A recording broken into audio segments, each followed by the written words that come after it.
முடிச்சு விட்ருவாங்க. ஆல்ரெடி முடிச்சு விட்டாச்சுண்ணே கார்த்தி பிரதர். இதுக்கப்புறம் முடிக்கிறதுக்கு ஒன்றும் இல்லை, பதிவு வேணும். அதாவது வந்து என்னென்னா ஆணவமாக இருக்கக்கூடாது. நாங்கள் ஆணவமாக இல்லை, எங்கேயாவது நம்ம அண்ணன் வந்து ஜெயிச்சதுக்கப்புறம் நான் சொல்கிறேன். ஆனால் கடந்த 5 ஆண்டுகளாக 36 லட்சம் வாக்குகள் வாங்கிட்டீங்களா? 8%, இன்னைக்கு 4%. அடுத்த 4 வருஷம் கழிச்சு எத்தனை % போகுன்றது தெரியல. தாவே காட்சி மாற்றமா ஏமாற்றமா, இதுதான் தலைப்பு. ஏமாற்றம் நான் பேசுகிறேன், மாற்றம்னு அவங்க ஏதோ பேச முயற்சி பண்ணுறாங்க.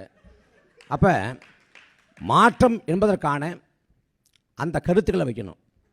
கேள்வி எதிர்கொள்ள முடியாமல் திரும்ப டெபாசிட் வாங்கணும் ஏன் கேட்குறது?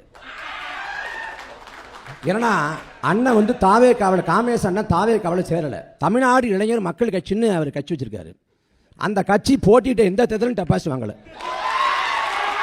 2017 இதே அண்ணன் காமேஷ் தேர்தலில் ஆர்கே நகர் தேர்தலில் போட்டி போட்டு இடைத்தேர்தலில் போட்டி போட்டு வேட்புமனு நிராகரிக்கப்பட்டுச்சு. அப்போ வேட்புமனுவே பூர்த்தி பண்ண தெரியலை, நீங்கள்லாம் வந்து கருத்து பேசலாமான்னு கேட்கக்கூடாது. கேட்டால் அது நியாயம் இல்லை. அவருக்கு ஒரு கருத்து இருக்குது, அந்த கருத்து சொல்லட்டும், அதான் ஜனநாயகம். அதனால் கேட்குற கேள்விக்கு போக சொல்லணும். தேர்தலில் தோற்று போயிட்டாங்க